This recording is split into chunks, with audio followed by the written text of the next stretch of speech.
கொஞ்சம் நேரம் டைம் எடுத்துக்கங்க. சரி. இன்னும் ஸ்லோ. கொஞ்சம் நேரம் ஆக்சிலேட்டர் கால் எடுத்துருங்க. ஓகே. ரிலாக்ஸ்.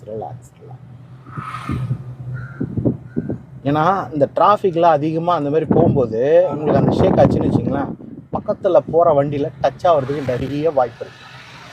அந்த மாதிரி டைமில் ஆக்சிலேட்டர் ஃபுல்லாக விட்டுருங்க கொஞ்சம் நேரம். சரி.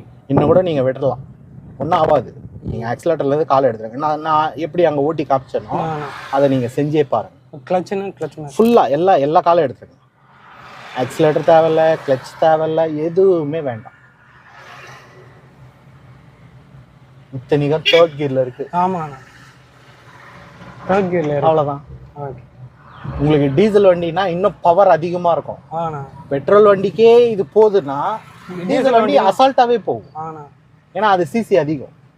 ஆஃப்லாம் ஆகாது. ஆஃபே ஆகாது. ஓகேண்ணா, அதுக்கு நான் அதுதானே சின்ன ஒரு தாட்